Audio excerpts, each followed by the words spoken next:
আচ্ছা, তোমাদের কি মনে হতে পারে যে এক্স ফ্যাক্টর বলতে আসলে মূলত আমি কি বোঝাচ্ছি? না, এটা আমি বায়োলজিক্যাল কোনো কিছু বোঝাবো না। এক্স ফ্যাক্টর বলতে বোঝাচ্ছি এটা আমার নিজের জীবনের একটা কথা, বা তোমাদের জীবনের সাথে তোমরা এটা রিলেট করতে পারো। আচ্ছা, বর্তমানে আমাদের কম বেশি কিন্তু সবারই কিন্তু প্রাক্তন আছে। প্রাক্তন তো আমরা এক্স জানি, তাই না? এক্স মানে তোমার প্রাক্তন। আচ্ছা, মনে করো তুমি একজনকে খুব ভালোবাসলে, খুবই মনে প্রাণ দিয়ে একদম জান দিয়ে তুমি তাকে ভালোবাসলে, কিন্তু কোনো কারণে সে তোমাকে ছেড়ে চলে গেল। তুমি কি করবে? তুমি নতুন কাউকে নিয়ে থাকবা?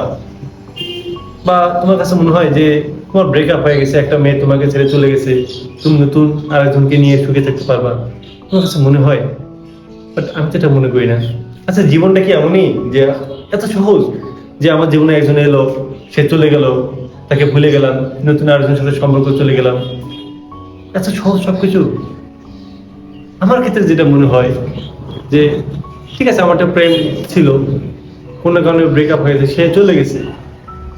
এখন আমি যদি সত্যি কথা হয়, এটা একদম অনেস্টলি বলতেছি, আমার এখন যদি অন্য কোনো মেয়ের সাথে যদি আমি কথাবার্তা বলি, বা যেভাবে হোক তার সাথে মেসেঞ্জারে বা ফোনে বা দেখা হলে কথাবার্তা বলি, আমার কাছে না খুব অনুশোচনা মনে হয়। আমার কাছে মনে হয় যে আমি কাউকে হয়তো ফাঁকি দিচ্ছি, বাট আমার জীবনে কিন্তু কেউ নেই, কোনো মেয়ে নেই।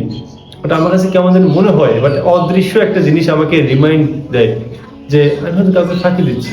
আমি জানি না আমার সাথে এটা কেন হয়, অন্য কারোর সাথে এই বিষয়টা ঘটে কিনা, বাট আমার কাছে যেটা খুব বেশি সবসময় ঘটে। কোনো একটা মেয়ের সাথে কথাবার্তা বলে বা চ্যাটিং করতে গেলে তুমি কাউকে ফাঁকি দিচ্ছ। আমার যখন প্রাক্তন যখন আমার কাছে যখন চলে যায়, খারাপ লেগেছিল, আমি অনেক কান্নাকাটি করেছি। আমার নিজের দোষের জন্য, আমি কারো দোষ দেবো না ভাই, এটা আমার নিজের দোষের জন্য। আমি হয়তো ঠিক মতো ওটা টেক কেয়ার নিতে পারিনি, আমি হয়তো তাকে বুঝতে পারিনি, এটা আমার ব্যর্থতা।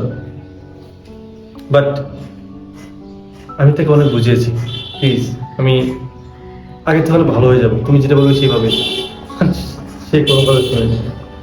যাই হোক, আমি আমার কাছে মনে হয় যে বিয়ে তো একটা সময় তো করতে হবে, তাই না? কিন্তু বিয়ের আগে আমি আর রিলেশন করার কোনো ইচ্ছা নেই। আমি চাই না যে আমার জীবনে আর কোনো প্রেম ভালোবাসা রিলেশন আসুক। বিয়ে একদিন হয়তো করবো, বাট বিয়ে করার পর আমি সুখী হবো কিনা আমি জানি না। আসলে এটা ঠিক, প্রথম ভালোবাসা কখনোই বলা যায় না। প্রথম ভালোবাসার জীবনে যে দেয়, এটা কখনো বলা যায় না। এবং যে ছাকাটা দেয়, এই ছাকার মতো শিক্ষা কেউ দেয় না। আমি কখনোই বলবো না প্রাক্তনকে, আমি সবসময় চাই সে অনেক ভালো ডাক্তার হোক, সে অনেক ভালো কিছু করুক, এবং কখনো তার সাথে দেখা হবে কিনা জানি না, বাট দেখা আল্লাহ তাআলা যদি কখনো আমাকে অনেক বড় করে, অনেক বড় একটা অফিসার তৈরি করে, আই উইশ আমি তার সঙ্গে দেখা করতে চাই। আমি চাই না সে, আমি এটা চাই না যে তার কখনো ক্ষতি হোক, বা সে আমাকে নিয়ে কখনো আফসোস করুক যে আমাকে কেন পাইনি। সে ভালো থাকুক, এটাই চাই। তো এটাই বললাম তোমাদের সাথে, এটা শেয়ার করার উদ্দেশ্য হচ্ছে একটাই, সেটা হচ্ছে জীবনে কিছু কষ্ট থাকা উচিত। চলে গেছে, তার স্মৃতিটা এটা তোমার জীবনে থাকুক, সকলের মতো হয় না। চলে গেছে যাক, তাতে আমার কি, নতুন একজন আসবে। Oh man, আমার মাঝে মাঝে কি মনে হয় জানো, আমাদের প্রাক্তন চলে যাচ্ছে অনেক আগে, মাঝে মধ্যে না তার ছবিগুলো আমি দেখি, মাঝে মধ্যে তার মেসেঞ্জারে, তার সে তোমাকে ব্লক করছে, মেসেঞ্জারে তার মেসেজগুলো চেক করি, কি দুষ্টমি করতো, কতবার আই লাভ ইউ, 100 বার আই লাভ ইউ খাতায় লেখা। আমি যেন কি একটা অবাক করেছিলাম, আমাকে শাস্তি দিয়েছিল যে 100 বার আই লাভ ইউ লিখে আমাকে এখনই মেসেঞ্জার সেন্ড করো। তো আমি একটা পেজে 100 বার আই লাভ ইউ লিখছি, ওটা ওকে মেসেঞ্জার সেন্ড করেছি পিকচার হিসেবে। তারপর গোসল করতেছি, টেক্সট করতেছে, হয়তো মানে গোসল করতেছি মনে হচ্ছে যে হ্যাঁ সে টেক্সট করেছে, গোসল অর্ধেক অবস্থায় তার মেসেঞ্জারে রিপ্লাই দিছি। সে প্রতিদিন আমার গান শুনে সে ঘুমাতো, সে প্রতিদিন আমার সাথে ঝগড়া দিলে হয়তো সে পড়াশোনা করতোই না, বলতো না আমি পড়াশোনা করবো না, আগে আপনার সাথে আমি কথাবার্তা বলবো। সেই কত স্মৃতি থাক না।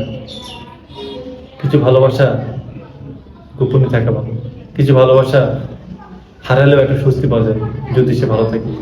তার জন্য সবসময় শুভকামনা জানি, তুমি ভালো থেকো, বাট আমার জন্য দোয়া করো।